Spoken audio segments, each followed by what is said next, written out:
तलाई एकै मुष्टमा नम्र नम्र ईश्वरको भरिपूर्ण आशिष भन्न चाहन्छौँ। ईश्वर वनमा होइन मनमा हुनुहुन्छ भनेर आउनुहुने ईश्वरको पवित्र अनि निर्दोष सन्तानहरूलाई एकै मुष्टमा नम्र नम्र ईश्वरको भरिपूर्ण आशिष भन्न चाहन्छौँ। ईश्वर चिने मेरै कारणले ग्रहण चङ्गाई गर्नुहुने सम्पूर्ण सर हजुर म्याम हजुर समस्तलाई एकै मुष्टमा नम्र नम्र ईश्वरको भरिपूर्ण आशिष भन्न चाहन्छौँ। हिजोको दिनमा यति धेरै दुःख दलदल समस्यामा बनाएको त्यो दोस्रोवाला आत्माले होइन आज यति उच्च स्थानमा राख्नुभएको छ कि परमात्माले यसको लागि पनि हजुरलाई अनगिन्तीको धन्यवाद। येशू मसीहको नाउँमा परमात्मा त्यत्तिकै महान भनेको छैन। हजुर आज ईश्वरले यति ठुला ठुला काम कार्य गरेर देखाउनु भएको छ। यसमा पनि पितालाई अनगिन्तीको धन्यवाद। येशू मसीहको नाउँमा आज लिडरको भूमिकामा सर ईश्वरको आत्मा भएर सर हजुरको म्याम हजुरको मुख भएर मलाई चुन्नुभयो पिता। यसमा पनि हजुरलाई अनगिन्तीको धन्यवाद। मसी येशूको नाउँमा यो जिम्मेवारी म पनि सर हजुर म्याम हजुरको पासमा बसेर ईश्वरको वचनबाट अगाडि बढ्ने त्यो प्रतिबद्धका साथ अगाडि बढ्नेछु। यसमा पनि पितालाई अनगिन्तीको धन्यवाद। येशू मसीहको नाउँमा होइन हिजोको दिनमा यति धेरै दुःख र दलदलमा हामीलाई उठाउनु भयो सर हजुर म्याम हजुरको वचनबाट आज हामी त्यसमै खुसी भएर ईश्वरको राज्यमा अगाडि बढ्नेछु। यसमा पनि पितालाई अनगिन्तीको धन्यवाद। येशू मसीहको नाउँमा हिजोको दिनमा धेरै दुःख दलदल समस्या थियो। सर हजुरमा पनि त्यस्तै समस्या थियो, ममा बच्चाहरूमा पनि त्यस्तै समस्या थियो। आज होइन ती समस्याहरू खोज्दा पनि भेट्दै हुँदैनौँ।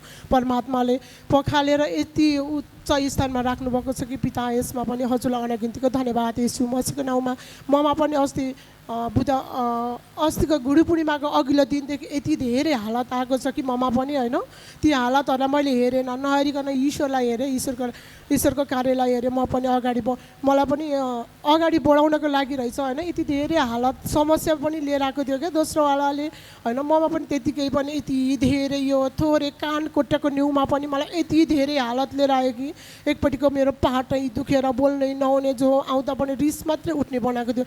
मैले पनि ईश्वर हजुर हुनुहुन्छ है, हजुर त आत्मामा हुनुहुन्छ नि त, ठिक त भइसक्यो भने त्यो आत्मा बनाएको थियो। आज त्यो पनि ठिक भइसक्यो पिताले। यसमा पनि हजुरलाई अनगिन्तीको धन्यवाद। येशू मसीहको नाउँमा यति उन्नति प्रगतिको लागि चाहिँ होइन सर हजुर गुरु पूर्णिमाको अघिल्लो दिन हो सर हजुरबाट यति धेरै हालत रहेछ दोस्रोवालाले होइन। उहाँ त अलिकति महिमाबाट अलिकति टाढा त भएको छैन, राज्यमा अलिकति टाढा भएर पनि जुट्न पाएको छैन। वचन त दिनुहुन्छ उहाँले मलाई पनि। यसमा पनि पितालाई अनगिन्तीको धन्यवाद। येशू मसीहको नाउँमा उहाँ पनि मङ्गलबारको दिन हो, उहाँ त साथीहरूको लैलैमा अब कहाँ त्यहाँ विदेशको ठाउँमा होइन के गेमहरू खेल्न जानुभएछ। मलाई त थाहा थिएन। म त त्योभन्दा अगाडि 2 हप्ता म महिमा जुट्न पनि पाएको थिएन। मेरो घरेसी समस्याको कारणले गर्दा म बाहिर थिएँ। अनि पिताले गुरु पूर्णिमाको दिन आज ठुलो आशिष दिनको लागि रहेछ। सर हजुरलाई त अब खेल्नको लागि बाहिर गेम खेल्न बाहिर जानुभएछ होइन। त्यहाँ त मलाई त थाहा पनि थिएन। अनि अनि भन्नुभयो मलाईसँग त अलिकति रिसाएको जस्तो झर्केको जस्तो तरिकाले बोल्नुभयो। मलाई त के भएर त्यस्तो भनेर मैले सोधेँ। ल केही भएन ठिक छ फोन राख भने उहाँले फोन राख्नुभयो। म बुधबार यहाँ महिमा जुटेर गएँ। घर गएर उहाँ आफै फोन गर्नुभयो। अनि के भएर तपाईँलाई किन त्यस्तो भएको र त्यस्तो त हुँदैन नि भने उहाँले मलाई त भने होइन अरूहरूलाई एउटा दुईवटा अपशब्द पनि भन्नुभयो। पिता धन्यवाद। यो पनि दोस्रोवालाको मुख भएर बोलेको छ। यो पनि ठिक भइसक्यो। परमात्माले एकदम सद्बुद्धि सद्ज्ञान दिइसक्नु भयो भने मैले त्यो मन गरेँ होइन। उहाँ त खेल्न जाने क्रसमा त्यहाँको 1 करोड भनौँ न, त्यहाँको 1 करोड हार्नु भएछ। अनि यहाँको त 10 लाख हार्नु भएछ। त्यो उहाँको स्वयं उहाँ आफ्नै मुखबाट भन्नुभयो कि मैले भनेको तपाईँको पैसा कति गएको छ र ठिक छ खेलेर जितेको छ भने खेलेर गयो त्यसमा केही छैन, दिनेवालाले लिन पनि त जान्नुभएको छ नि भने मैले यस्तै गरेर उहाँलाई भन्नुभयो होइन। उहाँले अनि भन्यो ल ठिक छ केही छैन त्यो छोडिदिनुहोस् जस्तो आएको थियो त्यस्तै गयो भनेर मैले उहाँलाई भने। पिताले त्यो समेत भन्न अघिल्लो दिन मलाई केही पनि भनेको थिएन। भोलिपल्ट जब म यहाँ महिमा गरेर गएँ रातको बेलुकीको टाइममा उहाँले मलाई फोन गरेर त्यसो भन्यो ठिक छ केही छैन छोडिदिनुहोस्, अब भयो सक्यो यी कुराहरू सक्यो, दिन जानेले लिनु पनि जानेको छ, छोडिदिनुहोस्। तपाईँले त्यस्तै गरेर गर्नुभएको थियो होला, खेल्यो सक्यो आएको पनि त थियो नि त अनि सक्यो भने मैले भने ठिक छ भने। अहिले उहाँलाई पनि एकदम राम्रो दिनुभएको छ कि अहिले नराम्रोसँग बोल्नुहुन्छ। ती नराम्रो चिजहरू त भागिसक्यो, जति जानुपर्ने गइसक्यो। यसमा पनि पितालाई अनगिन्तीको धन्यवाद। येशू मसीहको नाउँमा होइन त्यस्तो परमात्माले त भन्नुहुन्छ नराम्रो बाटोतर्फ नजाऊ है मेरो सन्तान भन्नुपर्छ। उहाँ त एउटा नराम्रो बाटो जानुभएको थियो नि त।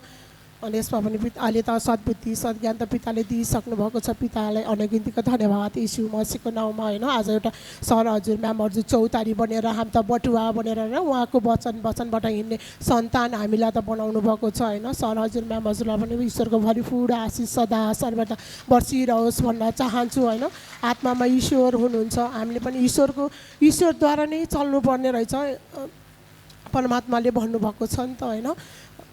हरेक कुरा हरेक कुरा ममा विश्वास गर, मेरो सन्तान तेरो आँखाले कालले तेरो समझले भ्याउन नसक्ने तँलाई आशिष दिनेछु भन्ने भन्छ। आज मलाई पनि त्यस्तै आशिष त दिनुभएको छ परमात्माले। छोराछोरीलाई पनि यति सद्ज्ञान सद्बुद्धि यति असल सन्तान बनाउनु भएको छ। हिजोको दिनमा मेरो छोरी पनि ठुलो भइसक्यो, मान्थेन प्रार्थना गर्न। आज त उठ छोरी प्रार्थना गर, हामी त ईश्वरको सन्तान भन्दा हामी सबैजना मिलेर प्रार्थना गर्ने योग्यको पनि परमात्माले बनाउनु भएको छ। यसको लागि पनि पिता हजुरलाई अनगिन्तीको धन्यवाद यीशु मसीहको नाउँमा। त निन्दा हालत त आइरहेको छ होइन, हामीलाई पनि निन्दा र हालत त मलाई पनि आइरहेको छ। ईश्वरको सन्तान हिजोको दिनमा मेरो भेना बित्नु भयो, मलाई पनि निन्दा। ईश्वरको सन्तान भएर के गर्यो त भने मैले त भने ईश्वरको सन्तान ईश्वरको हातमा थियो, लानुभयो, उहाँको राज्यमा लानुभयो, उहाँले ढुक्क साथ महिमा गरेर राख्नुभएको छ भनेर उहाँलाई भन्नुहुन्छ। मेरो दिदी हजुरलाई पनि एकदम ईश्वरको भरिपूर्ण आशिष सहन शक्ति र सामर्थ्य पिताले दिइसक्नु भएको छ। यसमा पनि पितालाई अनगिन्तीको धन्यवाद यीशु मसीहको नाउँमा होइन। अझ सर हजुर म्याम हजुरको वचनबाट हिँड्न सक्ने सम्पूर्ण हामी जनहरूलाई बनाउनु भएको छ। यसको लागि पनि पितालाई अनगिन्तीको धन्यवाद यीशु मसीहको नाउँमा होइन। एउटा भजनको टुक्का जोड्न चाहिँ है। पितालाई अनगिन्तीको धन्यवाद यीशु मसीहको नाउँमा। धेरै आए यो सचाइमा ठुलो रोग बोकी, हुन्छन् निको दिन्छन् गवाई छाती ठोकी ठोकी होइन त। हामीलाई त यस्तै मजाले छाती ठोकेर भन्न मन लाग्छ क्या मलाई। आज हिजो राज्यमा होइन यस्तो हो भनेर पनि भन्न मजाले लाग्छ। सांसारिक अगाडि केही लाग्दैन क्या मलाई। आजको दिनमा त ईश्वर कहाँ जान्ला, म सच्चाइ जान्लाको भनेर मजाले भन्न सक्ने योग्य शक्ति र सामर्थ्य पनि पिताले दिनुभएको छ होइन। यसमाको लागि पनि पितालाई अनगिन्तीको धन्यवाद यीशु मसीहको नाउँमा। आज होइन सर हजुर म्याम हजुरले आज यो थोरै दिनुभएको छ क्या। यसलाई पनि थोरै यो के भनौँ अब होइन लिडरको भूमिका भनौँ एउटा थोरै पितालाई धन्यवाद यीशु मसीहको। यो पनि म पुरा गर्नेछु ईश्वरको साथमा बसेर र सर हजुरको पासमा रहेर वचनबाट हिँड्नेछु, यो बाचाको साथ अघि बढ्नेछु। पितालाई धन्यवाद यीशु मसीहको नाउँमा भन्दै मेरो गवाईले हजुरहरू सम्पूर्णलाई ईश्वरको भरिपूर्ण आशिष र हजुरको गवाईले मेरो घर परिवारमा पनि ईश्वरको भरिपूर्ण आशिष भन्दै आजको सञ्चालिका म्याम हजुरलाई पनि ईश्वरको भरिपूर्ण आशिष भन्दै बिदा हुन चाहन्छु। हस्त नमस्ते।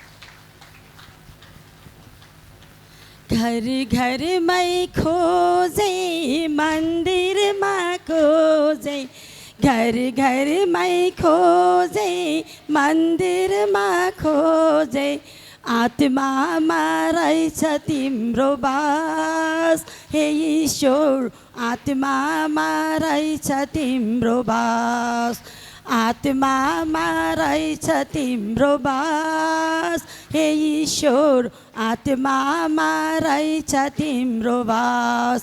ईश्वरलाई अनगिन्ती धन्यवाद गर्न चाहन्छु म मसीह येशूको नाउँमा। त्यसै गरी धन्यवाद गर्न चाहन्छु पोखरामा रहनुहुने हामीहरू सम्पूर्णकै अग्रजगा हुनुहुन्छ सुशीला म्याम हजुर, प्रकाश सर, उहाँको सम्पूर्ण परिवारलाई एक मुष्टमा सुसम्मान भन्न चाहन्छु र पिता परमेश्वरको सदा सर्वदा आशिष बर्सिरहोस् भन्न चाहन्छु। त्यसै गरी सुसम्मान गर्न चाहन्छु मेरो अग्रजगा हुनुहुन्छ पिता, धन्यवाद गर्छु येशू मसीहको नाउँमा। मेरो अग्रजगा हुन्छ राजु श्रेष्ठ सर हजुर, हेमा म्याम हजुर, रोहन बाबुलाई पनि एकदमै सुसम्मान भन्न चाहन्छु र पिता परमेश्वरको सदा सर्वदा आशिष बर्सिरहोस् भन्न चाहन्छु। त्यसै गरी सुसम्मान गर्न चाहन्छु लिडर सर हजुर म्याम हजुर र एकदमै ईश्वरमा गएर एकदम आशिष पाइन्छ, ईश्वरमा गएर एकदम महिमा छ, ईश्वरमा गएर चङ्गाइ छ भने सम्पूर्ण ईश्वरका सन्तानहरू एकदम विश्वास गरेर पाल्नुहुने सम्पूर्ण ईश्वरको सन्तानहरूलाई पनि एकमुष्टमा सुसम्मान भन्न चाहन्छु र पिता परमेश्वरको सदा सर्वदा आशिष बर्सिरहोस् भन्न चाहन्छु। त्यसै गरी सुसम्मान गर्न चाहन्छु एकदम म्युजिक टिमको सर हजुर, क्यामेरामा बस्ने बाबु हजुर र बाबा हजुरलाई पनि एकदमै शिर निहुराएर नमन गर्न चाहन्छु र पिता परमेश्वरको सदा सर्वदा आशिष बर्सिरहोस् भन्न चाहिँ ईश्वर हजुरलाई फेरि पनि अनगिन्ती धन्यवाद गर्छु। म मसीह येशूको नाउँमा सबैभन्दा ठुलो गवाई भनेकै एकदमै परमेश्वर पिता एकदमै मनमा हुनुहुन्छ है भनेर मेरो चिनाइदिनु मेरो अग्रजग अगुवा र एकदमै मम्बाको समस्या एकदमै ढुक्कका साथ यस स्टेजमा आएर एकदम गवाही भन्न सक्ने परमेश्वरद्वारा एकदम म तयारी छु है भनेर एकदम बोल्न सक्नु नै सबैभन्दा मेरो गवाही भन्न चाहन्छु। ईश्वर हजुरलाई अनगिन्ती धन्यवाद भन्न चाहन्छु। म येशू मसीहको नाममा मलाई पनि एकदमै परमेश्वर पिताले चिन्नुभयो चुन्नुभयो होइन। म पनि एकदमै ठुलो समस्या थियो, मलाई 22 वर्ष पुरानो एकदमै पाइल्स थियो होइन। जब मैले परमेश्वरमा एकदम विश्वास गरेँ, मलाई ग्रहण चङ्गाइ गराइदिनु भयो सर हजुर म्याम हजुर, उहाँहरूलाई पनि एकदमै सुसम्मान भन्न चाहन्छु। पिता परमेश्वरको सदा सर्वदा आशिष बर्सिरहोस् भन्न चाहन्छु। एकदमै मैले शुभ समाचार पाएँ होइन। एकदमै मेरो छिमेकी दिजु हुनुहुन्थ्यो, अहिले उहाँ अस्ट्रेलियामा हुनुहुन्छ। परमेश्वरको एकदमै उहाँलाई पनि भरिपूर्ण आशिष परिरहोस् भन्न चाहन्छु। फेरि पनि ईश्वर हजुरलाई अनगिन्ती धन्यवाद गर्छु। मसीह येशूको नाममा परमेश्वर पिता चिन्न पाएँ मैले होइन। एकदमै समस्याको कारण होइन, मलाई एकदमै 22 वर्ष पुरानो पाइल्स थियो। मैले परमेश्वर पिता चिन्नुभन्दा अगाडि एकदम अपरेसन पनि गरिसकेको थिएँ। मैले त्यो बेला परमेश्वर पिता चिन्न पाएको भए मलाई त्यो अपरेसन पनि गर्नुपर्ने थिएन होला। यसको निम्ति पनि ईश्वर हजुरलाई अनगिन्ती धन्यवाद गर्छु। मसीह येशूको नाममा ढिलै भए पनि परमेश्वर हजुरलाई चिन्न पाएँ होइन। यसमा पनि हजुरलाई धन्यवाद गर्छु। ममा समस्या थियो तर मैले एकदमै भौतारेर होइन कहाँ गएर मैले उद्धार पाउँछु भनेर हिँडिरहेको बेला मैले सुसमाचार पाएर यस भवनमा आएँ। त्यस भवनमा आएको दिन मैले यसै भजन होइन अघि घर घरमै खोजेँ, एकदमै मन्दिरमा खोजेँ, आत्मामा रहेछ तिम्रो बास भन्ने एकदमै भजन आइरहेको थियो। त्यसै दिनदेखि पिता हरेकलाई मैले देखेँ होइन। पिता यत्रोजना ईश्वरको सन्तान हुनुहुन्छ भने उहाँलाई तयारी गर्ने परमेश्वरले मलाई पनि गर्नुहुन्छ भनेर एकदम मन बढाए त परमेश्वर पिताले 22 वर्ष पुरानो पाइल्स 1 हप्ताको अन्तरालमा मलाई एकदमै परमेश्वरले गवाही दिनुभयो होइन। मलाई पाइल्स मात्रै थिएन, एकदम कब्जियत थियो, खाना मन नलाग्ने, निन्द्रा नलाग्ने होइन। युरिक एसिड 8-9 पुगिसकेको थियो तर मैले औषधि खाने थिइनँ। मेरो श्रीमान हजुरले जाडो महिना भएपछि एकदमै समातेर टोइलेट जान उठाइदिनु पर्थ्यो भने अहिले परमेश्वरको महिमा गरेर हिँड्न सक्ने, ममा समस्या छैन भन्न सक्ने परमेश्वरले गवाही दिनुभएको छ, भन्न सक्ने शक्ति र सामर्थ्य दिनुभएको छ। पिताले भन्नुभयो मलाई सन्तान माग होइन, म तिमीहरूलाई दिनेछु, तिमीहरू मागेर थाक्नेछौ तर म दिएर कहिले थाक्ने छैन। परमेश्वरले वचनमा मात्रै भन्नु भएन, मेरो जीवनमा हरेकको जीवनमा परमेश्वरले एकदम गवाही बनाएर होइन हरेकलाई पस्किन सक्ने योग्यको छोरी बनाउनु भएको छ। यसको निम्ति पनि पिता हजुरलाई अनगिन्ती धन्यवाद गर्छु। म मसीह येशूको नाममा मलाई मात्रै परमेश्वर पिताले तयारी गर्नुभएको छैन होइन। मेरो घर परिवारमा एकदमै समस्या थियो होइन। सबैभन्दा ठुलो रोग भनेकै एकदमै घर परिवारमा मेलमिलाप नहुनु होइन। एकदम श्रीमानज्यू एकदमै रक्सी खानुहुन्थ्यो, 22-23 वर्ष पुरानो एकदमै पहिलादेखि उहाँले रक्सी खानु हुँदो रहेछ। म बिहा गरिदिएपछि पनि बिहा गरेपछि पनि मैले उहाँलाई कता कता के गरिनँ होइन। ईश्वरले जान्नुहुन्छ, फुक्न लगेँ के गरेँ तर मैले तयारी गर्न सकिनँ र कसैले पनि तयारी गर्न सक्नु भएन। जब म परमेश्वरमा आएँ, परमेश्वरसँग मागेँ, पहिला म त मनै तयारी हुनु थियो होइन। पहिला ममा परमेश्वरले गवाही पस्किनु भयो अनि मात्र मैले पितालाई के भने, पिता मलाई त हजुरले तयारी गर्नुभयो परमात्मा, अब हजुरको छोरा हो पिता, मेरो श्रीमान होइन। मैले हजुरलाई जिम्मा लाएँ है पिता, हजुरलाई मैले सुम्पेँ है पिता, हजुरले उहाँमा भएको जति नराम्रो तत्तल हटाउनुहोस् पिता भनेर जब मैले परमेश्वरलाई जिम्मा लाएँ त परमेश्वर पिताले अहिले 7 पुगेर 8 वर्ष ईश्वरको सन्तान भए म, उहाँले अहिले रक्सी नै खानुहुन्न। हेर्नुहोस् त कस्तो हुनुहुन्छ परमेश्वर पिता।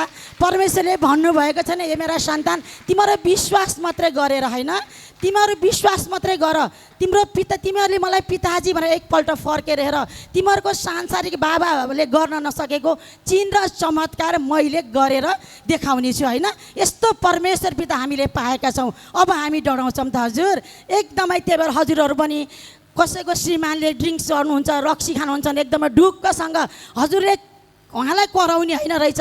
मैले त त्यो बेला चिनेको थिइनँ, मेरो अग्रज अगाडि पनि पछि भयो, तिमीहरूले यस्तो हुनुपर्छ, तिमीहरू झुक्नुपर्छ, तिमीहरू एउटा घरको परिवार हो। जब घर परिवार राम्रो हुन्छ तिमीहरू ह्याप्सले हिँड्न पाउँछौ, ह्याप्सले बोल्न पाउँछौ, बल्ल परमेश्वरले के गर्नुहुन्छ तिमीहरूलाई आशिष दिनुहुन्छ भनेर मेरो अग्रजहरूले रात दिन मलाई त्यो शिक्षा दिनुभएर त मैले मैले आशिष पाएँ। सांसारिकमा मलाई सिकाउने कोही पनि हुनुहुन्थेन, उहाँ कराउनुहुन्थ्यो भने म त्योभन्दा बढी कराउँथेँ होइन। त्यही भएर मैले एकदमै दुःख पाएको रहेछु। जब मैले सच्चाइमा पाइला पहिला टेके परमेश्वरलाई विश्वास गरे त अहिले उहाँले रक्सी नै खानुहुन्न, न फुक्नु लानु पर्यो, न केही खुवाउनु पर्यो, न केही गर्नु पर्यो। यस्तो परमेश्वर हुनुहुन्छ। त्यही भएर हामीहरू सबैभन्दा ठुलो कुरो के गर्नु पर्दो रहेछ, हामीले विश्वास गर्नु पर्दो रहेछ होइन। परमेश्वर त्यति महान हुनुहुन्छ। परमेश्वरले वचनमा पनि भन्नुभएको छ, मेरो सन्तान थाकेका र बोझले दबेका हो, म कहाँ हो, म तिमीहरूलाई के गर्छु त, उद्धार गर्नेछु, तिमीहरूमा भएको समस्यालाई हटाउनेछु, तिमीहरूका गरौँ जुङ्गा मलाई देऊ र मैले तिमीहरूलाई हलुकको जुङ्गा दिनेछु, त्यो तिमीहरूले के गर त, लगेर जाऊ होइन। परमेश्वर पितालाई हामीले जति नै गाह्रो भयो, जति पनि समस्या छ त हामीले परमेश्वर पितालाई जिम्मा लागेका छौँ र परमेश्वर पिताले हामीमा भएको समस्या, घर परिवारको समस्या, इष्टमित्रको समस्या, छोराछोरीमा भएको समस्या नै अलि परमेश्वरले येशूको नाममा हट भन्दा परमेश्वर पिताले चट बनाउनु भएको छ होइन। यसमा पनि परमात्मा हजुरलाई अनगिन्ती धन्यवाद गर्छु। म येशू मसीहको नाममा मेरो बाबु पनि बाहिर बस्नुहुन्छ होइन। बाबु पनि एकदमै परमेश्वरले आशिष बर्साउनु भएको छ। मेरो बाबु जानुभएको 7 वर्ष पुगेर 8 वर्ष भइसक्यो, कोरियामा बस्दै हुनुहुन्छ, अहिले आइटी गर्दै हुनुहुन्छ होइन। बाबु पनि एकदमै ईश्वरको सन्तान हुनुहुन्छ। उहाँले पनि ग्रहण गरिसक्नु भएको छ, टाइम त छैन होइन। बाबुले जुट्नु पाउनु भएको छैन। कोरियामा पनि महिमा त छ, तर बाबुले 2टा काम गर्नुहुन्छ, नाइट काम गर्नुहुन्छ, डे काम गर्नुहुन्छ, कलेज जानुहुन्छ होइन। परमेश्वरले यस्तो धेरै आशिष दिनुभएको छ। बाबुले घरमा एउटा माम पनि खाना पनि मुछेर खान्थेन। मैले बच्चाले गएर कसरी गर्छ बाहिर भन्दा पिता हजुरलाई मैले जिम्मा लाएँ, हजुरलाई थाहा छ है पिता भन्दा अहिले परमेश्वरले कोरिया जस्तो ठाउँमा 2टा काम गरेर होइन, पढाइमा पनि यति उच्च स्थानमा राखेर अहिले आइटी गरौँ, आइटीमा बाबु जोइन हुँदै हुनुहुन्छ। अब 1 वर्षको बाबुको कोर्स छ, त्यो पछि परमेश्वर पिताले बिस्तारै नेपालमा ल्याएर काम गरेर हामीसँगै बस्ने योग्य बनाउनुहुन्छ। ईश्वर हजुरलाई अनगिन्ती धन्यवाद गर्छु। म मसीह येशूको नाममा एकदमै पहिला हामी पनि दुःखमा थियौँ होइन, कष्टमा थियौँ। हामी दाजुभाइ सबैजना सँगै बस्थ्यौँ भने अहिले परमेश्वर पिताले 7 वर्षको अन्तरालमा काठमाडौँ जस्तो ठाउँमा जग्गा किनेर होइन घर बनाउन सक्ने योग्य पनि परमेश्वरले बनाउनु भएको छ। त्यो मेरो पिताले मेरो बाबुद्वारा एकदम चलाएर होइन, बाबुद्वारा आशिष दिएर त्यो घर बनेको हो। ईश्वर हजुरलाई अनगिन्ती धन्यवाद गर्छु। म मसीह येशूको नाममा मैले त्यही भएर परमेश्वर पितालाई कहिले पनि भुल्ने छैन होइन। जस्तो सुकै समस्या आयो नि, समस्या त लिडर हुँदैमा अगुवा हुँदैमा नआउने होइन हजुर। यति धेरै समस्या आउँदा मैले घर बनाउन थालेँ तब एकदमै धेरै समस्या आएको थियो। मलाई अहिलेसम्म जनै खटेर भनी आएकै थिएन होइन, थाहा नै थिएन। जब मैले घर बनाउन थालेँ त बिचतिर के गरेँ त, यसलाई अब घर बनाउनलाई पनि के गर्नु पऱ्यो, रोकिदिनु पऱ्यो। यो महिमामा पनि गएको छैन, यसलाई अझ पनि जान नदिनुपर्छ, यसले अन्त मन लगाओस् भनेर। यति ठुलो समस्या जनै खटिराउँछ, यति गाह्रो हुँदो रहेछ होइन। त्यो मैले भोगेँ। ईश्वर हजुरलाई अनगिन्ती धन्यवाद गर्छु। त्यस्तो जनै खटेर आउँदा पनि न डक्टरको पास जानु पऱ्यो, न धामीको पास जानु पऱ्यो, न वैद्यको पास जानु पऱ्यो। मेरो अग्रजको एउटा चङ्गाइले परमेश्वर पिताले त्यस्तो बगिरहेको थियो, पानी आउँदैछ, यस्तो पिप आउँदैछ, त्यो पनि येशू मसीह हट नानी तँलाई केही भएको छैन, भइसक्यो, उठ, तयारी भइसकिस् भन्दा परमेश्वर पिताले एकदमै त्यो बेलामा पनि मलाई उठाउनु भयो। ईश्वर हजुरलाई अनगिन्ती धन्यवाद गर्छु। येशू मसीहको नाममा त्यसै भएर हजुरहरू पनि एकदम ढुक्कसँग होइन, एकदम परमेश्वरमा मन दिनुहोस्। यो मनलाई डगमग गर्ने होइन, कहाँ गएर हुन्छ, के गरेर हुन्छ होइन, हुन्छ त हुन्छ पिता हजुरले गर्नुहुन्छ, हरेकलाई गर्नुले मलाई गर्नुहुन्न, गरिसक्नुभयो भने त्यो मन गर्नुहोस्, त्यो घोषणा गर्नुहोस् त हजुरहरू तयारी हुनुहुन्छ। हामीलाई गर्ने परमेश्वरले हजुरलाई गर्नुहुन्न त, अग्रज अग्गला गर्नेले हामीलाई गर्नुहुन्न त, गर्नुहुन्छ भनेर एकदम मुखबाट आत्माबाट घोषणा गर्नुहोस्, अङ्गीकार गर्नुहोस् त परमेश्वरले गवाई दिनुहुन्छ होइन। 100% दिनुहुन्छ। परमेश्वरले भन्नुभएको छ तिमीहरू के गर, आनन्द गर होइन। फेरि पनि म भन्छु आनन्द गर। त्यस्तो परमेश्वर पाथ्यौँ हामीले संसारमा, तिमीहरू आनन्द गर, आनन्दले बस भनेर कसैले भन्नुभएको थिएन। जब हामीले परमेश्वरमा चिन्यौँ त, परमेश्वरलाई चिन्यौँ त परमेश्वरले मेरा सन्तान तिमीहरूलाई म फेरि पनि भन्छु आनन्द गर भन्नुहुने परमात्मा हजुरलाई अनगिन्ती धन्यवाद गर्छु। येशू मसीहको नाममा परमेश्वर पिताले दिनुभएको ठुला ठुला गवाई एकदमै 2 धारे तरबारभन्दा धारिला वचनद्वारा एकदम परमेश्वर हजुरहरू सम्पूर्णको घर परिवारमा पनि एकदम परमेश्वर पिताले आशिष दिनुभयो भन्दा एकदमै महिमाबाट एकदमै ओझेल हुन चाहन्छु। ईश्वर हजुरलाई अनगिन्ती धन्यवाद गर्छु म येशू मसीहको नाममा।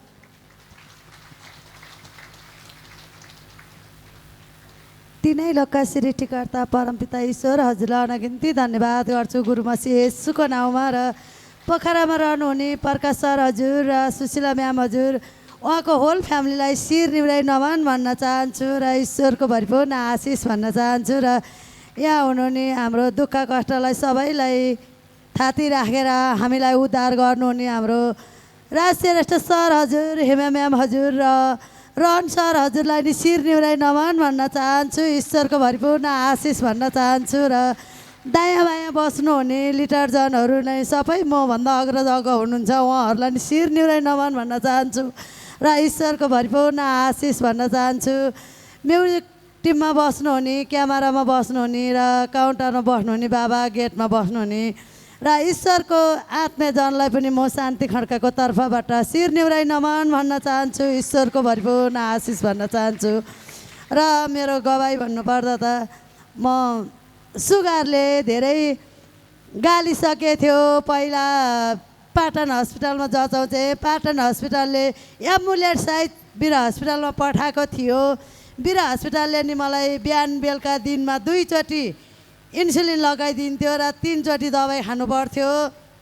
र बिपीमा फास्टिङमा 780 र बिपीमा चाहिँ 890 थियो मेरो सुगर। अनि अब वीर हस्पिटलको डक्टर सरले भन्नुभएको थियो मलाई, अब तपाईँलाई जतिन्जेलसम्म गर्छ यत्रो दबाई र इन्सुलिन लिनुभएको छ, अब धेरै गाह्रो हुन्छ होला, नआत्तिनु होला, अरू त तपाईँको उपायै छैन भन्नुहुने डक्टर अहिलेसम्म हुनुहुन्छ। र मलाई त्यस्तो बेलामा मेरो रबिन भाइ हुनुहुन्छ त्यहीँ, उहाँले सुबाको समाचार त्यस्तो त्यहाँ हामी कहाँ धागो बाट्ने म्याम हजुर त्यो दिदीहरूलाई त बिसेक भयो, जानुहोस् न दिदी तपाईँ त पहिलादेखिको साथी हुनुहुन्छ भनेर भन्नुभयो थियो मेरो सर हजुर त। अनि त्यसो भनेर त्यो रबिन भाइले भन्नुभयो र म यहाँ आएँ, यहाँ आएर त्यहाँ बस्यो, त्यो कुनामा बसेँ। जुन दिन यो भवनमा सुरु भयो हाम्रो सचाइ त्यही दिनबाट आएको हुँ म। अस्ति पो सर हजुरले 10 वर्ष भयो भन्दा त्यति नै भएछ म यो भवनमा आएको पनि। र अनि त्यहाँ आएर बसेँ। मेरो बच्चाहरू मैले जग्गा थियो माथि ललाङ हाइटमा, त्यो जग्गा बेचेर 3 जना बच्चा पढाइथेँ। मैले पढाइसकेपछि म मरे पनि मेरो बच्चाले गरी खान्छ होला भन्ने थियो। 3 जनाको नाम निक्लिएको थियो, तर ठुलो बाबु कटे कोरिया गए, सानो छोराको चाहिँ एलसी आएर नि साइन गर्न नपाइकन लकडाउनले खाइदियो। अनि नानीको चाहिँ आएन एलसी। अनि त्यतिखेर थुप्रो भएको थियो, बाबुको केही पनि भएको थिएन। अब हुँदैन होला भन्थे, वर्ष दिन भइसक्यो त्यो बच्चा पढेको। जुन दिन म यहाँ आएर यो भवनमा पाइलो टेकेँ त्यही दिन बेलुका मम्मी मेरो त एलसी आयो भनेर बाबुले भने। त्यो पनि ईश्वर हजुरको योजना त्यत्रो र योजना ईश्वरले गर्नुभयो। र अनि त्यहाँबाट मैले के सोध्थेँ त, अब म मर्छु नै, डक्टरले त त्यसो भन्नुभएको छ। म 3 वर्ष मात्रै बाँचेँ भने पनि मेरो बाबु 3 वर्षमा त नेपाल आउँछन् अरे भन्दै रुन्थेँ। तर कुन दिन के भयो थाहा छैन, म यहाँ सुन्दै आउँथेँ, नाच्थेँ, थप्पड लाउँथेँ, जान्थेँ। पछि 1 महिना पछाडि सुगर जचाउन जाँदाखेरि बिपीको 300 फास्टिङको 300 बिपीको 500 पुगेछ। त्यति घट्दाखेरि पिता यस्तो योजना गर्नुहुँदो छ, ईश्वरको योजना यस्तो रहेछ, ईश्वरले यति सुमा कार्य गर्नुहुँदो रहेछ भनेर मलाई त्यस्तो भएपछि मेरो घरको श्रीमानले नि जाऊ भन्नुभयो।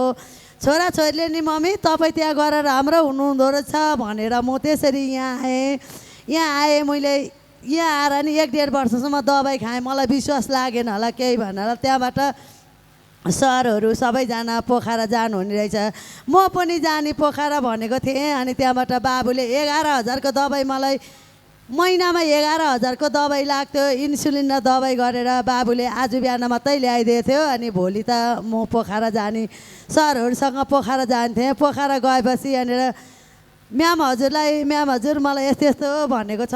अनि डक्टरले यसो भन्नुभएको छ, मलाई त अब इन्सुलिन लिएर उसले काम गर्दैन, अब जति गर्छ यतिले काम गर्छ, त्यहाँभन्दा तपाईँको अरू उपाय छैन भन्नुभयो भनेर मैले म्याम हजुरले चङ्ग्याइदिने बेलामा त्यसो भन्दाखेरि म्याम हजुरले के भन्नु भने आजदेखि तपाईँलाई ठिक भइसक्यो, त्यस्तो मुनमा नराख्नुहोस्, म ठिक भइसकेँ, राम्रो भइसक्यो, आजदेखि त्यो दबाई नै खानु पर्दैन भनेर घोषणा गर्नुहोस् भन्नुभयो म्याम हजुरले।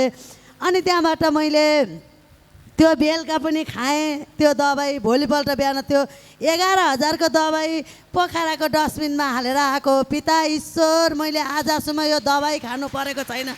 अस्ति जबरजस्ती बाबुले हिँड्नुहोस् मम्मी यहाँ भनेर भनेको थियो, म जान्न भनेर घर गएको थिएँ हिजो अस्ति। अनि त्यहाँ हाम्रो घर उतापट्टि एकजना नानी नर्स हुनुहुँदो रहेछ, उहाँले आएर मलाई बिहानै बिहानै म उठ्दा त बाबुले त्यो नानीलाई बोलाउनु भएको रहेछ। अनिखेर दबाई के अरे मेरो बलट निकाल्नु भयो ठुलो, सबै होलबडी चेक गर्नुपर्छ मम्मी भनेर घरमै बोलाउनु भएको रहेछ बाबुले। अनि होलबडी चेक गरेर गर्ने भनेर यत्रो ठुलो इन्सुलिनमा मेरो बलट निकालेर लानुभयो। अहिले पनि हात झनक्क गरे जस्तो लाग्छ त्यो सम्झिँदाखेरि। पिता अनि लिएर जानुभयो त्यो, अनि भोलिपल्ट त ऊ आफैले त्यो रिपोर्ट लिएर आउनुभएछ। अहिले त आन्टीको त ऊ नै छैन, सुगर नै छैन। खाना खाएपछि पो 200 छ, खानाभन्दा अगाडि त 130 मात्रै छ भनेर भन्ने ईश्वर हजुरले बनाउनु भयो। यसमा योभन्दा मलाई ठुलो गवाई केही पनि छैन। आज 7 वर्षको ऊ भयो मेरो बाबु, कोरिया गएको 8 वर्ष भयो। अहिलेसम्म मैले 2 वर्ष दबाई खाएँ, त्यहाँदेखि केही नि खाएको छैन। मेरो बाबु आउँदाखेरि म बाँच्दिनँ होला भनेर म रात दिन रुने मान्छे। अहिले त मेरो बाबुले कोरियामा गएर ईश्वरको योजनाले मैले जग्गा बेचेर छोरछोरी पढाएको थिएँ, मैले जग्गा किनेर घर बनाएर पनि अब त म त बाँच्छु। म धेरै बच्चाहरू बिहा गरेर नाति नातिना नि खेलाउँदा नि म धेरै बाँच्छु भन्ने ईश्वरले यस्तो हातमा हालिदिनु भएछ। यसमा नि ईश्वर पिता हजुरलाई अनगिन्ती अनगिन्ती धन्यवाद धन्यवाद गर्छु। र मैले सुँदै भन्थेँ मलाई त पिताले गर्नुभएको कार्य हो भनेर भन्थेँ। र अनि एकजना मेरो छिमेकी दिदी हुनुहुन्थ्यो, अनि उहाँलाई हो त्यस्तै उहाँको बाबालाई सुगर प्रेसर बेसकन छ, अनि थाइराइड पनि रहेछ। अनि उहाँ बाबालाई चाहिँ त्यस्तो रहेछ, उहाँ दिदी चाहिँ फेरि झारफुक गर्नुहुँदो रहेछ। अनि उहाँ छोरीकामा ल्याएर राख्नु भएको अरे, झारफुक गऱ्यो भने त बिसेक हुन्छ भनेर। तर मैले भने बाबा बाबा हजुरलाई केही गरे नि बिसेक हुन्न, झारफुक गरेर त यसरी सचाइ जानी गर्नुहोस्, नत्र भने नि प्रार्थना गर्नुहोस् भन्दाखेरि मेरी छोरीले बिहान बेलुकै धुप बालेर यत्रो गर्दा त हुँदैन, आफूले प्रार्थना गरेर हुने भए त मलाई सुगर भयो थियो, त्यहाँबाट प्रेसर आयो, त्यहाँबाट थाइराइड आयो, मलाई बिसेक भइहाल्थ्यो नि भन्नुभयो। अनि भनेर नि 1 महिनासम्म ती हुनुहुन्थ्यो। अनि अस्ति नै मैले बाबा हजुरलाई जचाउन जाँदाखेरि झन् बेसी सुगर भएको रहेछ, अनि थाइराइड त यस्तो डल्ला डल्ला हुँदो रहेछ, कति थरीको हुन्छ अरे थाइराइड। अनि त्यहाँबाट बाबालाई भने मैले दिउँसो बाबा एकचोटि यसरी कहाँ बस्नुहुन्छ भन्दा भक्तपुर बस्छु, म उता भक्तपुर च्यामासिङ बस्छु भन्नुभयो। अनि उहीँ रहेछ उहाँको घर। अनि बाबा हजुर एकचोटि यसो गर्नुहोस्, यसरी प्रार्थना गर्नुहोस्, सरको हातमा जानुहोस्, उहाँ पनि यस्तो यस्तो सचाइ छ, उहाँ जानुहोस् भनेर भने। अनि के गर्नुपर्छ मलाई गरिदेऊ नि त, तिमीले फुकिदेऊ भन्नुभयो। बाबा हजुर मैले फुक्ने होइन, मैले त यस्तो चङ्गाइ गरिदिन्छु भनेर भन्दाखेरि म चङ्गाइ गरिदिन्छु है त बाबा हजुर, मैले जानेको त केही छैन, ईश्वर हुनुहुन्छ मेरो पासमा, हामीलाई सरहरूले जस्तो शिक्षा दिनुभएछ त्यही शिक्षा चाहिँ म गर्छु है सर हजुर भनेर मैले उहाँको शिरमा हात राखेर चङ्गाइदिएको थिएँ। सपना कस्तो देख्दा छु हेर्छु भन्नुभएको थियो। भोलिपल्ट बिहान त नानी मलाई त आज राति त टोइलेट जानु परेन, पिसाब लागेन, म आनन्दले निदाएँ, म जान्छु नि त्यो ठाउँमा भन्नुभयो। अनि बाबा हजुर म कहाँमा जाउँ उता भन्दाखेरि होइन म उहीँ नजिक जान्छु भनेर उतै जान्छु भन्नुभएको थियो। नि हिजो फोन गर्नुभयो, म यसरी गएको छु भनेर। ईश्वर यसमा पनि अनगिन्ती धन्यवाद पिता परमेश्वर हजुरलाई। अनि त्यो बाबा हजुरले त्यहाँ जानुभयो, राम्रो भयो। अनि मलाई सुगर हरायो भने म्याम हजुर त्यहाँ पनि म जान्छु है भनेर भन्नुभएको छ। यसमा नि ईश्वरलाई अनगिन्ती धन्यवाद गर्छु र ईश्वरको भरिपूर्ण आशिष उहाँलाई पनि परिरहोस् भन्न चाहन्छु। पिता ईश्वरलाई धन्यवाद र आजको सञ्चालक म्याम हजुरलाई नि शिर न्युर्याई नमन भन्न चाहन्छु। मेरो गवाईले सबैलाई दबाई भइसक्यो र हजुरहरूको गवाईले नि मलाई दबाई भइसक्यो भन्दै ईश्वरको आशीर्वाद भरिपूर्ण भन्न चाहन्छु।